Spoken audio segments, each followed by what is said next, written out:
Masayang araw po, mga ka-PL.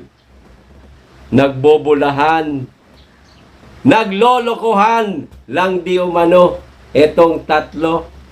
Ayon po sa ating mga kababayan, sino-sino? Si Speaker, si Lisa, at si Mr. President. Ulitin ko, ayon po sa ating mga kababayan, hindi po ako may sabi. Bakit po nila nasabi na naglolokohan at nagbobulahan lang itong tatlo? Ganito po ang ganap. Nagkaroon po ng event noong nakaraang araw pa. Ngayon, doon mismo sa event,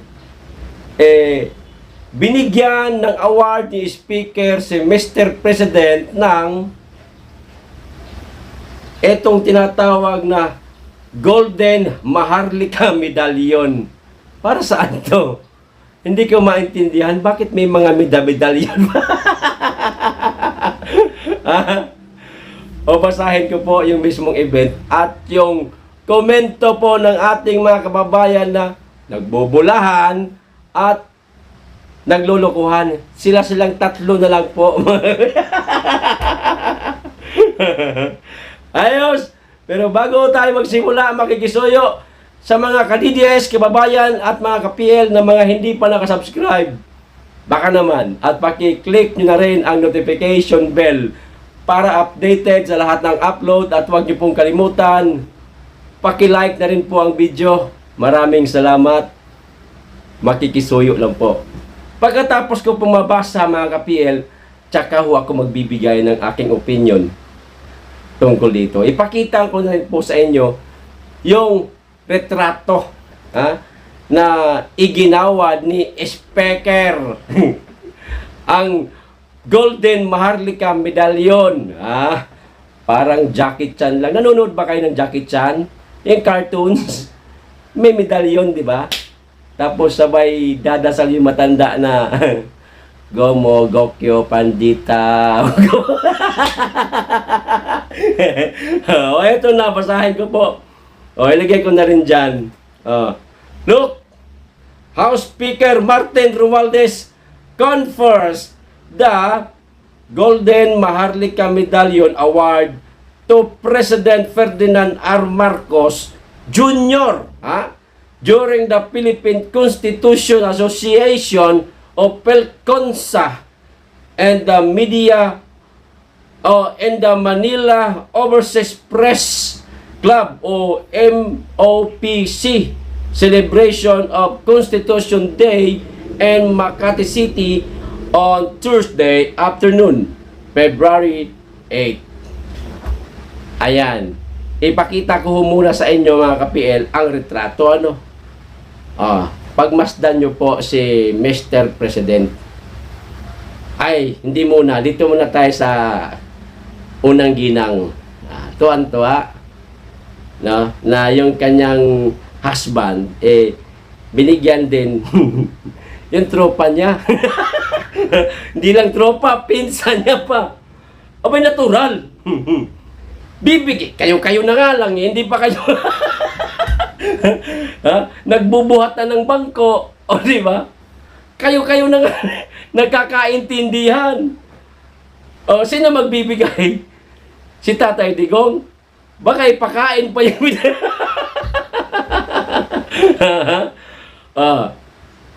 yung nang-uuto naman, si Speaker, nakangisi man yan kahit nakatalikod. Habang ibinibigay yung award, etong Mr. President naman na, kita nyo? Imagine, para siyang yung grade 1 kinder na po na binigyan po ng award. Nakatingin doon sa medalyon at hawak-hawak niya, pinagmamasdan niya po. Yung parang batang-bata po ang dating. Alam mo natin na mabait ito si Mr. President, pero kayang-kaya siyang bilugin, utuin itong pinsan niya. Naaawa ako dito sa Mr. President natin. Sa totoo lang, kahit na nag-withdraw na ho tayo ng suporta sa kanya. Kasi mabait naman daw talaga ito. Ayon po kay Tatay Digong. Ayan. Yun nga lang, nauuto siya. Itong nasa kaliwat kanan, nasa kanan at harapan niya. Ayan, na mga may intensyon para sa kapangyarihan at sa bansa. Ayan. O ngayon, dito na ho tayo mga ka-PL sa komento ho ng ating mga kababayan. O ang sabi ho nitong una, Madam President and Prime Minister giving his puppet award to PBBM. Kita niyo? O BBM lang pala. Ayan. Bakit ko nalagyan ng P? Ito pa. Wala na. Magbubulahan kundi sila rin lang appear. Ayan. Yun nga. Tulad nga na sinabi ko kanina, sino-sino pa nga ba ang magbubuhatan ng bangko? E di sila na lang.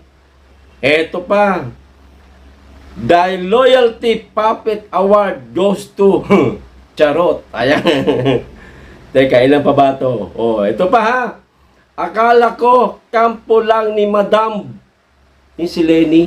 Ha? Yung sila lang nag-uutuan.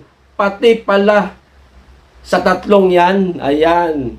At ang pinakahuli, silang tatlo. Magkakasabwat sa kalokohan. Naglulukuhan din. Only in the Philippines talaga. Kawawa naman po yung ating bansa at ating mga kababayan, mga ka-PL, na bumoto ho dito sa Pangulo ngayon. Kasama na ho ako doon. Siyempre, binoto ko rin yan eh. Kaso, nadismaya ho tayo eh. Mr. President, Mr. Speaker, at Mrs. First Lady,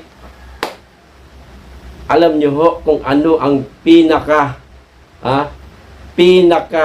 magandang award na matatanggap ninyo o ni Mr. President.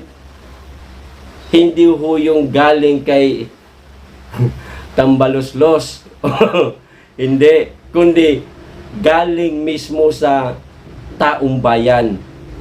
Sa isang napakaikling salita lang na salamat. Yan. Napakalaking regalo ho niyan o award mula po sa ating mga kababayan.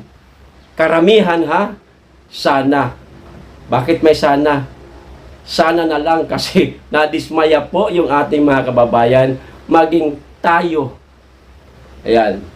Yung pasasalamatan ho kayo sa mga nagagawa ho ninyo para sa taong bayan. Yung pasasalamatan ho kayo dahil natugunan nyo ang napakaraming problema sa bansa. Alam nyo yung ibig kong sabihin? Salitang salamat.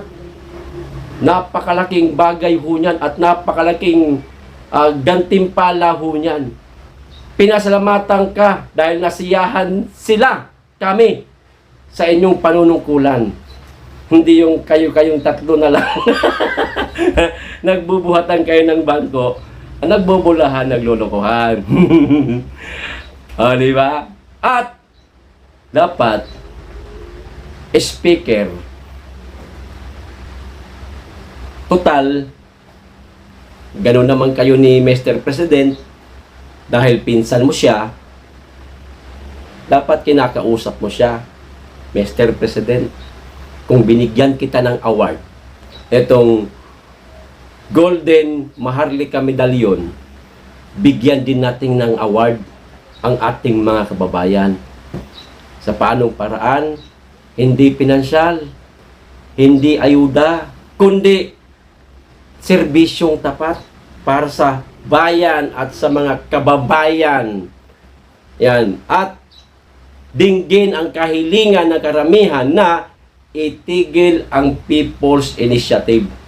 Yan po ang isa sa nagpapagulo sa bansa natin, Speaker at Mr. President. Yan lang naman ang gusto ng tao O ayon pa nga, di ba, sa mga bali-balitang lumalabas ngayon, abay baka magkaroon daw po ng people power kung hindi ako nagkakamali. Si Jokno ko, kay Jokno ko narinig yun. Jokno yung isa, hindi yung Jokno ngayon na nasa administrasyon mo. Yung Dilawan, kasama nila Kiko. Oh, bagay, may question mark man yun. Malabo pa rin yun. Eh, paano pag tinutuon ng mga yan, o dinaloko na, dagdag problema, nakakahiya na naman itong bansa natin. Ang pinakamaganda po, uulitin ko, bigyan ho ninyo ang taong bayan. Sa paanong paraan, itigil po ang tsa-tsa.